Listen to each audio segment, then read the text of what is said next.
Shalom Bapak Ibu Saudara yang dikasihi Tuhan. Sebelum kita memulai renungan kita di akhir tahun 2020 ini, mari kita berdoa terlebih dahulu. Bapa, terima kasih Tuhan untuk malam hari ini ketika kami diberikan kesempatan untuk merenungkan firman-Mu.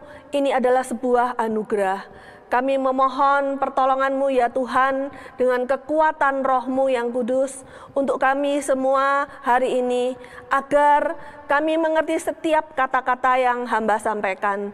Tuhan Yesus, biarlah setiap perkataan pada hari ini adalah kata-kata yang merupakan pesan yang hendak Tuhan sampaikan kepada kami secara pribadi. Dari awal, pertengahan hingga akhirnya, hamba serahkan semuanya ke dalam tangan-Mu. Dalam nama Tuhan Yesus Kristus. Haleluya. Amin. Bapak Ibu Saudara yang dikasihi Tuhan, kalau kita melihat tema tahun 2020, kita boleh melihat apakah tema ini sudah sesuai dengan kehidupan kita saat ini. Tema tahun 2020 adalah inilah waktunya. Saya akan bacakan ayatnya dari Pengkhotbah 3 ayat 1 dan 11a. Untuk segala sesuatu ada masanya. Untuk apapun di bawah langit ada waktunya. Ia membuat segala sesuatu indah pada waktunya. Ia memberikan kekekalan dalam hati mereka. Ketika kita membaca ayat ini, ketika kita merenungkan dan sampai pada kata-kata Ia, yaitu Tuhan, membuat segala sesuatu indah pada waktunya. Apakah benar? Apakah bukan sebuah kesalahan tema ketika dikatakan inilah waktunya yang indah bagi kita? Masa kita berkata ketika masa di tahun 2020 adalah masa yang mungkin kita bilang masa yang buruk buat kita. Bagi sebagian kita berkata, mungkin ada di antara kita ada yang ketika memulai usaha, misalnya usaha travel agent, kemudian di bulan Februari, Maret kita menemukan semua usaha pariwisata kolaps. Kita berkata, wah kebetulan apa sih ini? Ini bukan masa yang indah. Atau kita bahkan bilang, ini masa yang indah. Inilah waktunya yang indah. Kebetulan saya memulai usaha makanan delivery, makanan yang diantar gitu. Kemudian wah ini masa yang indah, kebetulan masa yang indah. Tapi saya katakan hari ini, ketika ayat ini dibuat, diawali dengan pergumulan dan doa sampai kita menemukan Pengkhotbah 3 ayat 1 dan 11. Inilah waktunya. Bukan sebuah kesalahan, bukan sebuah kebetulan. Karena buat kita, buat anak-anak Tuhan, tidak ada sesuatu pun yang kebetulan. Seperti yang ditulis di dalam Roma 8 ayat 28. Roma 8 ayat 28 berkata, kita tahu sekarang bahwa Allah turut bekerja dalam segala sesuatu untuk mendatangkan kebaikan bagi mereka yang mengasihi Dia, yaitu bagi mereka yang terpanggil sesuai dengan rencana Allah. Jelas sekali tidak ada yang kebetulan buat anak-anak Tuhan, yaitu orang yang dipanggil menjadi murid Kristus, orang yang dipanggil percaya kepada Dia dan mengambil keputusan Dia adalah juru selamatnya. Tidak ada yang kebetulan. Sekalipun banyak hal buruk mungkin terjadi di sekitar kita, tetap tidak ada yang kebetulan. Seperti Roma 8 ayat 28 tersebut. Saudara, saya akan mengajak saudara memperhatikan lebih teliti Roma 8 ayat 28. Kita tahu sekarang bahwa Allah turut bekerja. Kata-kata turut bekerja dalam bahasa Yunani itu ditulis sinergos. Sinergos tentu saja artinya yang sudah diterjemahkan di dalam bahasa Indonesia itu sinergi. Kalau dikatakan Allah turut bekerja, berarti Allah bersinergi dengan manusia, yaitu manusia yang dipanggil untuk menjadi anak-anak Allah. Kemudian ketika kita dipanggil menjadi anak-anak Allah, kita merespon. Setelah mendengar, kita merespon, mentaati firman-Nya, mentaati apa yang Tuhan katakan.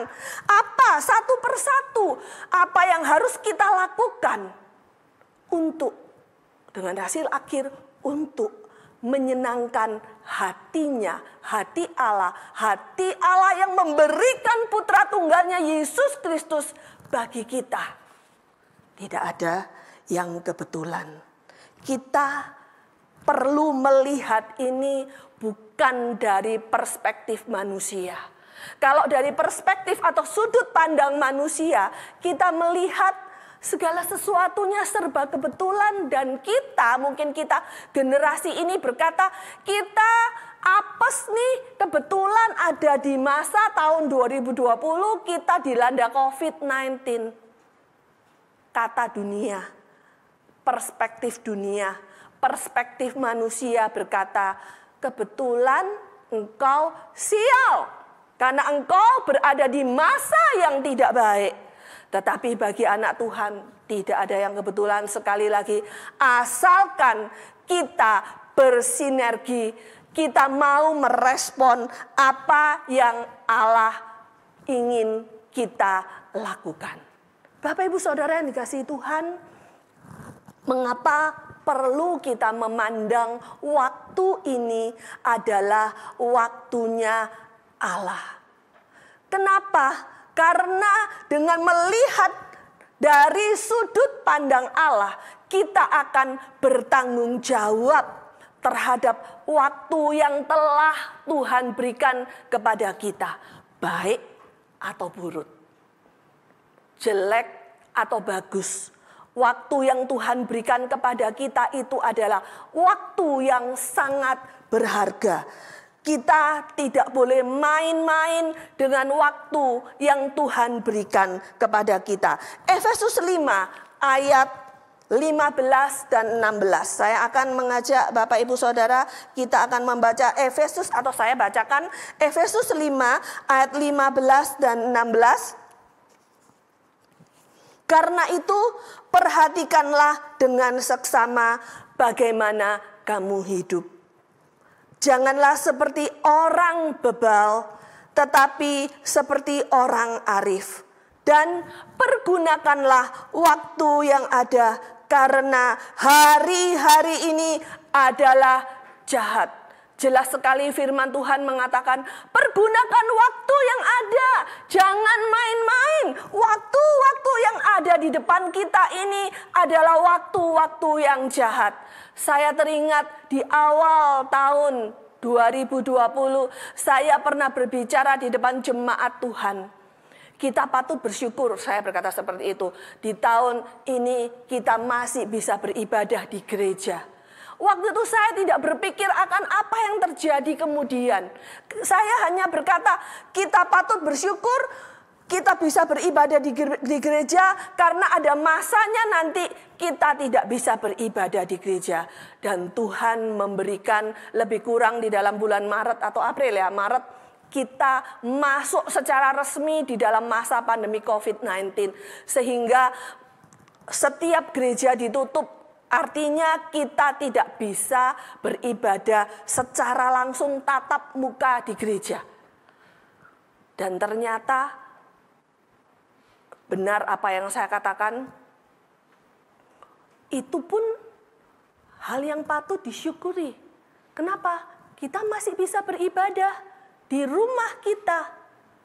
Dengan segala bantuan teknologi, dengan gadget yang engkau miliki, engkau masih bisa menikmati firman Tuhan seperti hari ini.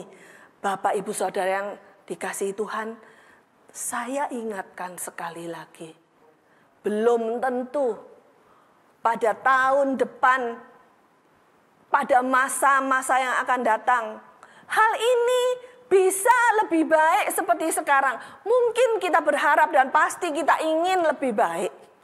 Tapi seandainya masa yang buruk terjadi lebih buruk lagi, bukan dengan berkata secara pesimis seperti ini saya berkata, tetapi sebagai anak Tuhan yang bertanggung jawab terhadap waktu, kita akan memikirkan mungkin saja akan ada yang lebih berat yang terjadi.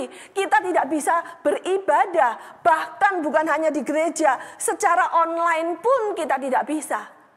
Apakah ketika engkau tahu masamu sudah hampir selesai, kita tidak bisa beribadah? Apakah engkau belum bersungguh-sungguh? Apakah engkau sudah bersungguh-sungguh dengan waktu yang Tuhan berikan kepadamu?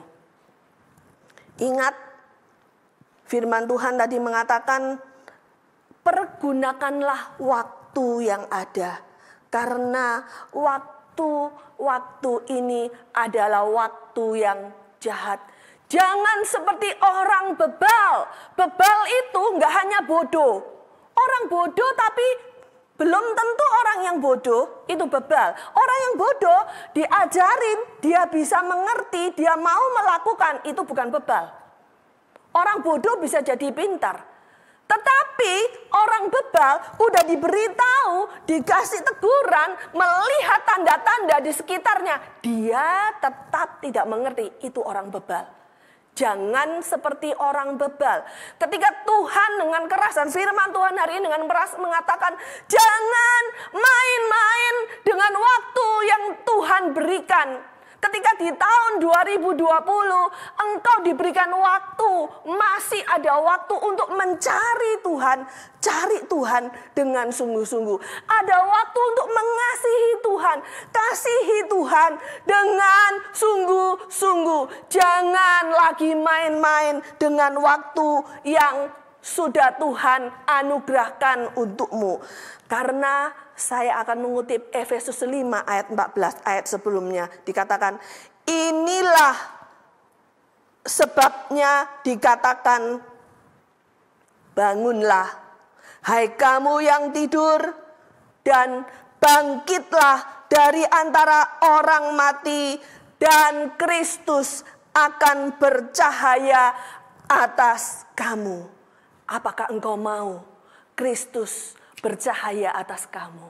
Artinya, apakah engkau mau menerima kemuliaan? Hidupmu dipulihkan, perekonomianmu dipulihkan, hubunganmu yang buruk dengan orang-orang yang kau kasih dipulihkan, dan engkau diberkati dengan berlimpah. Saat itulah ketika itu terjadi, artinya Kristus bercahaya atas kamu. Kalau itu mau terjadi, engkau mau itu terjadi dalam hidupmu, tidak bisa tidak. Jangan main-main dengan waktu. Bertanggung jawab dengan waktu yang telah Tuhan berikan sebelum terlambat. Masih ada waktu. Selama kita bisa menonton, mengikuti ibadah tutup tahun di penghujung tahun 2020 ini, berarti masih ada waktu. Tapi jangan lagi menunda. Ambil keputusan.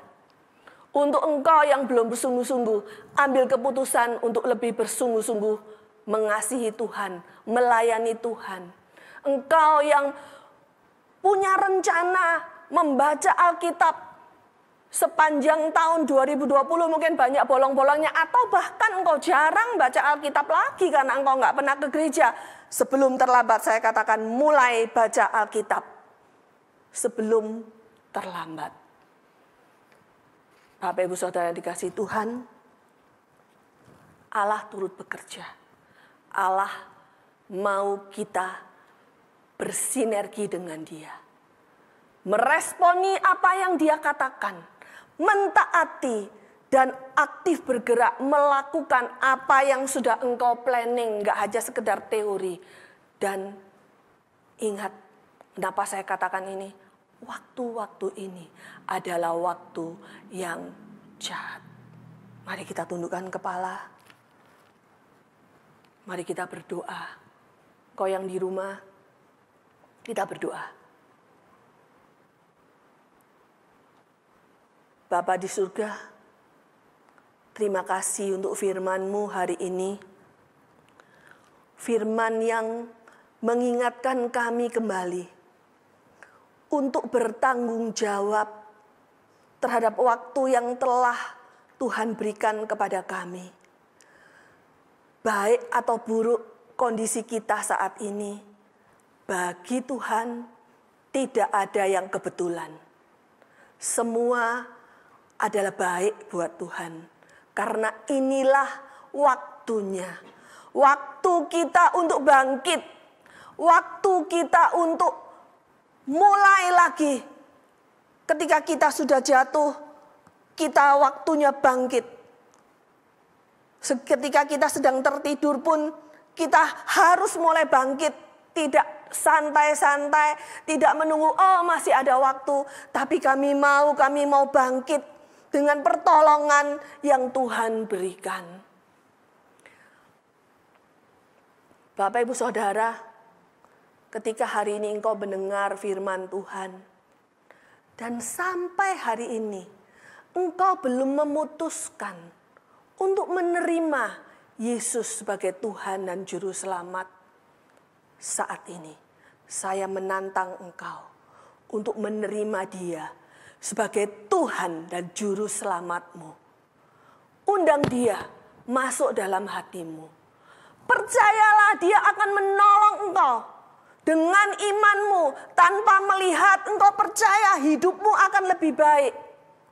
Kalau engkau yang berkata, ya Tuhan, hari ini aku mau menerima engkau sebagai Tuhan dan Juru Selamatku. Dan mengundang engkau masuk dalam hatiku. Engkau yang di rumah, engkau yang mendengarkan, mengikuti ibadah ini, angkat tanganmu di hadapan Tuhan. Dan berkata, ini aku Tuhan, anakmu. Terimalah aku dengan segala kelemahanku. Ampuni dosa-dosaku. Ya, katakan seperti yang saya ucapkan. Ampuni dosa-dosaku Tuhan. Aku mau menerima engkau, yang artinya aku mau percaya bahwa engkau adalah satu-satunya juru selamatku. Satu-satunya pemilik hidupku. Mulai dari sekarang sampai selama-lamanya. Katakan itu. Katakan di hadapan Tuhan. Engkau berjanji. Tidak ada orang lain di sekitarmu. Mungkin engkau tidak perlu ada orang yang melihat. Engkau enggak di gereja dilihat oleh jemaat. Tapi katakan itu, Tuhan, ini aku. Aku menerima engkau sebagai Tuhan dan Juru Selamatku. Aku sudah letih dengan apa yang terjadi di belakangku. Aku menerima engkau sebagai Tuhan dan Juru Selamat. Yang kedua, untuk engkau yang mengaku Kristen dan engkau mengaku Yesus itu Tuhan dan Juru Selamatmu, engkau menemukan bahwa hari-hari di belakang ini, di tahun 2020, kerajinanmu sudah mulai kendor. Engkau sudah tidak lagi seperti tahun-tahun sebelumnya atau bahkan di awal tahun 2020, engkau begitu rajin membaca firman, begitu rajin melayani Tuhan. Sekalipun di rumah tidak ada alasan tidak melayani. Engkau mendoakan orang lain, engkau melayani. Engkau melakukan hal yang baik, membagikan share firman. Melalui medsos, WhatsApp, itu sudah melayani Tuhan. Menghibur orang yang sedang mengalami kesedihan, itu melayani Tuhan. Banyak alasan untuk melayani Tuhan, tapi hanya satu. Mau enggak engkau lebih bersungguh-sungguh sebagai bukti bahwa engkau mengasihi Tuhan lebih dalam lagi, dan kasihmu pada Tuhan tidak berhenti sampai di sini. Kalau engkau berkata, ya Tuhan, ini aku anakmu Tuhan. Aku mau lebih sungguh-sungguh lagi, tidak mau main-main terhadap waktu yang Tuhan berikan padaku. Angkat tanganmu di hadapan Tuhan. Dan katakan, Tuhan, ini aku anakmu. Ampuni aku Tuhan. Ampuni kesalahanku. Ampuni kelemahanku. Ampuni kegagalanku Tuhan. Ini aku mau memulai yang baru dan lebih sungguh-sungguh lagi di dalam Engkau. Dengan pertolongan dari Tuhan Yesus, Engkau sanggup. Engkau sanggup. Inilah waktunya Tuhan. Engkau memulihkan kami. Inilah waktunya Tuhan. Engkau membangkitkan kami. Kami mau tetap setia, bahkan lebih lagi mengiring Engkau. Tidak ada kata terlambat selama kami bisa menghirup nafas yang Engkau berikan pada kami. Terima kasih Tuhan, di tahun 2020, di akhir tahun 2020 ini, kami punya kesempatan untuk lebih lagi menjadi pribadi yang lebih baik, pribadi yang menyenangkan hati Tuhan. Terima kasih Bapa, dan kami mau mengakhiri dengan baik akhir tahun 2020 ini. Dengan membereskan segala sesuatunya. Berikan kemampuan kepada kami juga Tuhan. Membereskan hubungan kami dengan orang-orang yang mungkin sudah kami sakiti. Ya, berikan kerendahan hati kepada kami Tuhan. Untuk mau melepaskan pengampunan buat orang-orang yang mengasihi kami. Tolong kami Tuhan. Tolong kami. Terima kasih Tuhan. Kami percaya di tahun yang baru kami akan song-song dengan sorak-sorai kemenangan. Karena Engkau sudah ada. Engkau selalu ada bersama kami. Dan kami sudah meresponi firman-Mu. Di dalam nama Tuhan Yesus Kristus kami berdoa. Haleluya. Amin.